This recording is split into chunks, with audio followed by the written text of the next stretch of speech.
मी जळगाव जिल्ह्यातून आली आहे सर.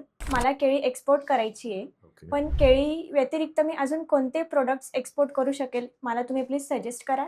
केळी तर चांगलं प्रॉडक्ट आहेच. केळी सगळ्यात जास्त गल्फमध्ये एक्सपोर्ट होते. पण आता रमजानचा महिना चालू होणार आहे. त्यामुळे गल्फमध्ये खूप लार्जली याची डिमांड असणार आहे. तर केळीसोबतच तुम्ही इतर फ्रुट्स पण घेऊ शकता. म्हणजे जसं की तुम्ही डाळिंब करू शकता, तुम्ही पेरू एक्सपोर्ट करू शकता, तुम्ही इतर काही फ्रुट्स जे आहेत, जे आपल्या भागात इझिली अवेलेबल आहेत, ते सर्व तुम्हाला करता येतील. आता पुढे मँगोचा पण सीझन चालू होईल. तर तुम्ही सीझन वाईज जेव्हा प्रॉडक्टमध्ये जातात ना, त्यावेळेस त्या प्रॉडक्ट्सला सगळ्यात जास्त मार्जिन मिळतं आणि केळी तर वर्षभर मिळतं. त्यामुळे त्यासोबतच तुम्ही इतर प्रॉडक्ट्सची रेंज ठेवता येईल, जेणेकरून तुम्हाला बिझनेस वाढेल आणि एक सिंगल कस्टमर तुमच्याकडनं मल्टिपल प्रॉडक्ट्स घ्यायला तयार असू शकेल. दुसरं, की तुम्ही यासोबतच व्हेजिटेबल्सचा पण विचार करू शकता, जे की फास्ट मूव्हिंग असतं. त्याची डिमांड रोजची रिक्वायरमेंट असते. त्याला तुम्ही बाय एअर पण पाठवू शकता. बाय एअर जर पाठवलं, तर जास्तीत जास्त 2000 किलोपर्यंत आपल्याला पाठवता येतं. तुम्ही शेवगा, लिंबू, त्यानंतर लीफी व्हेजिटेबल्स जे आहेत, त्यामध्ये तुम्हाला खूप चांगलं मार्जिन मिळतं आणि तुम्हाला ते काम रोजचं असल्यामुळे रोज प्रॉफिट निघत असतो. त्यामुळे